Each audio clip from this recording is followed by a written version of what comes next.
গুমের জাদুকর major general Tareq Ahmed Siddiqui.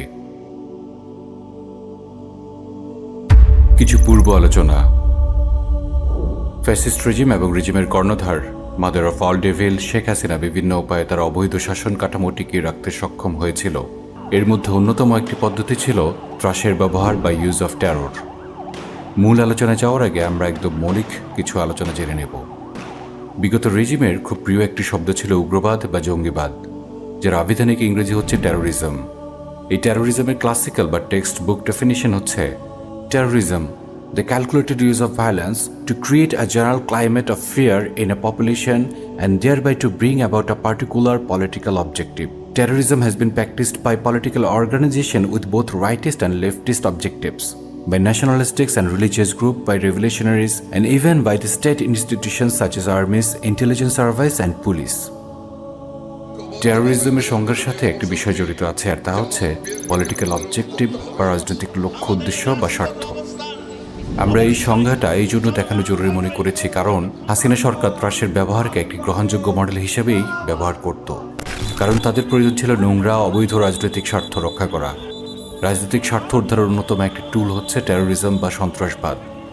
আমরা নই, ব্রিটানিকা বলছে। রেজিম প্রধান শেখ হাসিনা এবং তার কাছের পরিষদ খুব ভালোভাবেই জানত তাদের এই অবৈধ সরকার ব্যবস্থা মৌলিকভাবেই ঝুঁকির মুখে। জালিম জানে সে জুলুম করে এবং মাজলুম যে কোনো সময়েই আগুনের স্ফুলিঙ্গ হয়ে তার জুলুমের প্রতিবাদ করে বসতে পারে, প্রতিরোধ গড়ে তুলতে পারে। এই জন্য তারা ত্রাসকে জনমনে ভীতি সৃষ্টির মডেল হিসেবে ব্যবহার করত।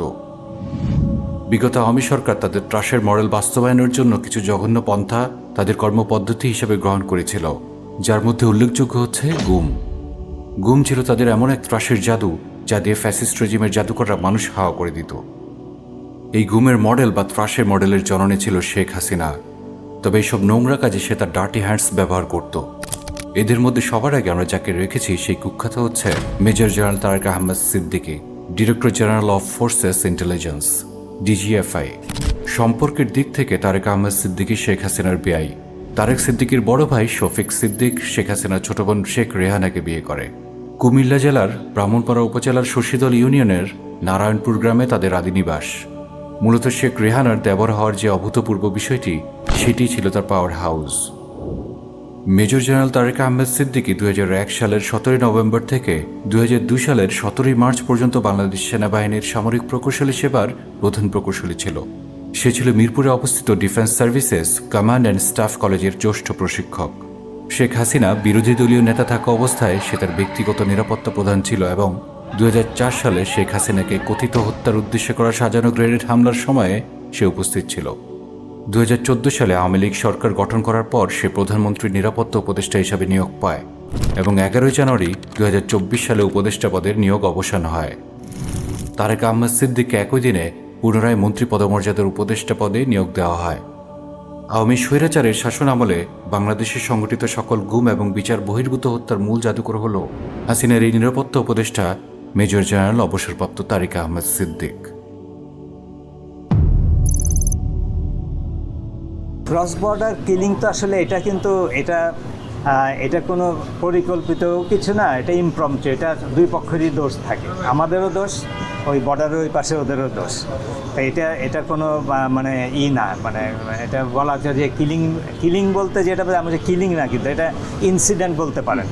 আমি বলবো না এটা কোনো কিলিং, কথাটা এটা বাজে হবে কথা বলা, এটা ক্রস বর্ডার ইনসিডেন্ট এটা হবে। তারেক সিদ্দিকী ছিল ভারতের একজন খাস তাবেদার, তার এই বক্তব্য এমনই প্রমাণ করে। তারেক আহমেদ সিদ্দিক একাধারে পিলখানা হত্যাকাণ্ড, আয়নাঘরের প্রতিষ্ঠাতা এবং গুম খুনের অন্যতম মাস্টার মাইন্ড। মূলত তার ইশারাতেই সমস্ত জঘন্য কাজগুলো হতো। সে ছিল হাসিনার ডার্টি হ্যান্ডসগুলোর অন্যতম। বাংলাদেশে ব্যাপক পরিসরে গুমের ঘটনা শুরু হয় এই তারেকের হাত ধরে। এসব ঘটনা শুরু হয় 1/11 পরে আওয়ামী লীগ সরকার ক্ষমতা আসার পর। পুলিশের এক সূত্রে জানা গেছে অসংখ্য গুম এবং খুনের জন্য অভিযুক্ত সাবেক সেনা কর্মকর্তা জিয়াউল আহসান সম্প্রতি গোয়েন্দাদের জেরার মুখে তারেক আহমেদ সিদ্দিকীর নাম উল্লেখ করে। জিয়াউল আহসান আরও জানায় যে গুম এবং খুনের নির্দেশ দেওয়া হতো গণভবন থেকে। পিলখানা হত্যাকাণ্ডের বিষয়ে সাবেক ক্যাপ্টেন ডক্টর খান সুবাইল বিন রফিক বলেছেন, পুরো ঘটনার মাস্টার মাইন্ড ছিল তারেক আহমেদ সিদ্দিক।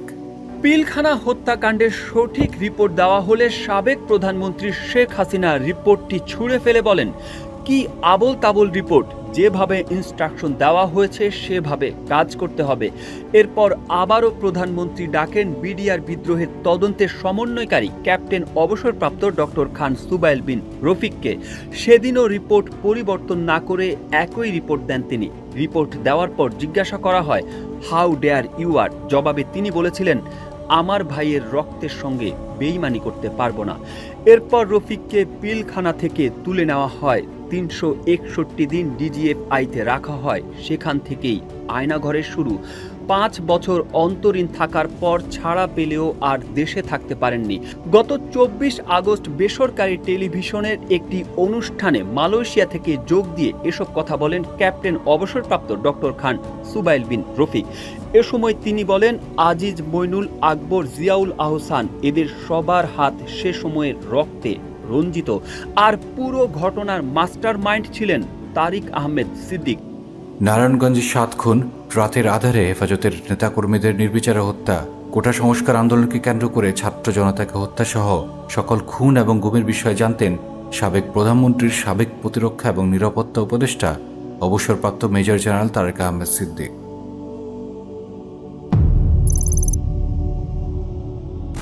পুলিশের ওই সূত্রটি বলছে, আয়নাঘর মূলত তৈরি হয়েছিল 2009 সালে। এর পিছনে কলকাঠি নেড়েছেন সাবেক প্রধানমন্ত্রী শেখ হাসিনার নিরাপত্তা উপদেষ্টা মেজর জেনারেল অবসরপ্রাপ্ত তারেক আহমেদ সিদ্দিক। তৎকালীন আওয়ামী লীগ সরকার বিরোধী দলের নেতাদের অপহরণ করে বছরের পর বছর আয়নাঘরে রাখত, আবার কাউকে মেরেও ফেলা হয়েছে। এই বিষয়টি আওয়ামী লীগ সরকারের শীর্ষকর্তারা অবহিত ছিল। এসব কর্মকাণ্ড করে আইন শৃঙ্খলা রক্ষাকারী বাহিনীর শীর্ষকর্তারা পদোন্নতি পাওয়া থেকে শুরু করে পুরস্কৃত পর্যন্ত হয়েছেন। অন্যদিকে প্রায় 1 যুগ আগে রাজধানীর মতিঝিলের শাপলা চত্বরে হেফাজতে ইসলামের সমাবেশে নির্বিচারে গুলি চালিয়ে গণহত্যার অভিযোগে পতন হওয়া সরকারের প্রধানমন্ত্রী শেখ হাসিনা সহ 34 জনের বিরুদ্ধে মামলা তদন্তের জন্য মতিঝিল থানার ওসিকে নির্দেশ দিয়েছে আদালত। 5 মে রাত 11টা থেকে 6 মে ভোররাত 4টা পর্যন্ত রাস্তা এবং বিদ্যুৎ লাইন বন্ধ করে শেখ হাসিনার মদদে তারেক আহমেদ সিদ্দিক সহ অন্যান্য আসামির যৌথ পরিচালনায় পুলিশ এবং র্যাব সদস্যরা মিলে নিরীহ মাদ্রাসার ছাত্র এবং পথচারীর উপর গণহত্যা চালায়। হত্যা করে সরকারের সিটি কর্পোরেশনের গাড়ি এনে লাশগুলো অজ্ঞাত স্থানে গুম করে ফেলে। ওই অভিযানে নিরীহ প্রায় 3000 থেকে 3500 জন মানুষকে নির্বিচার গণহত্যার অভিযোগ করেন তিনি। অবশ্য মানবাধিকার সংগঠন অধিকারের মতে 61 জন লোক সেদিন মারা যায়। যদিও সেই প্রতিবেদনের কারণে অধিকার সম্পাদক আদিলুর রহমান খানকে 2 বছরের কারাদণ্ড দেয় সাইবার ট্রাইব্যুনাল। আদিলুর রহমান খান বর্তমান সরকারের একজন উপদেষ্টা। এছাড়াও তারেক আহমেদ সিদ্দিকের বিরুদ্ধে আরও অসংখ্য অভিযোগ রয়েছে। মেজর জেনারেল তারেক আহমেদ সিদ্দিক হাজার কোটি টাকা বিদেশে পাচার করেছেন বলে তথ্য পাওয়া গেছে। অভিযোগ রয়েছে সরকারি বিভিন্ন সংস্থায় কমিশন বাণিজ্যের মাধ্যমে কয়েক হাজার কোটি টাকা হাতিয়ে নিয়েছে তারেক এবং তার স্ত্রী শাহনাজ সিদ্দিকী। শেখ হাসিনার প্রশ্রয়ে বিপুল অর্থ আয় এবং পাচার করেছেন তারা। দেশের একাধিক ব্যবসা প্রতিষ্ঠানে তাদের গোপন বিনিয়োগ রয়েছে বলেও জানা গেছে।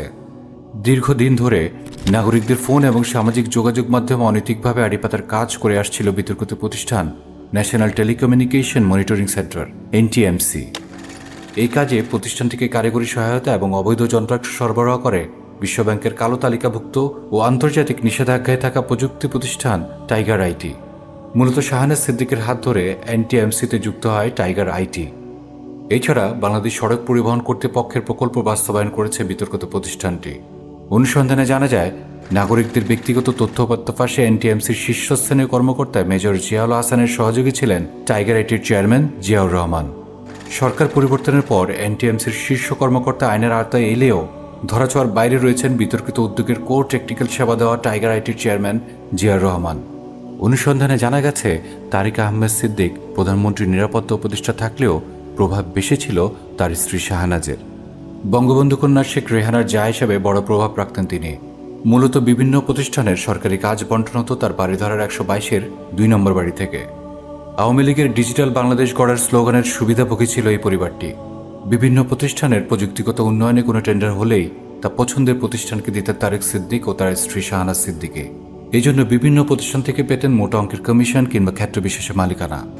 বিডিআর হত্যাকাণ্ডে নিহত মেজর তানভীরের স্ত্রী তাসটুবা হায়দার যখন তারেক সিদ্দিকের স্ত্রীকে অফিসারদের সাথে ইন্ডিয়ান সৈনিকদের নির্যাতনের কথা জানান, তখন তারেকের স্ত্রী তাকে চুপ থাকতে বলেন এবং কোথাও এসব প্রকাশ করতে নিষেধ করেন। লাইক হাজব্যান্ড লাইক ওয়াইফ, জঘন্য এক জুটি।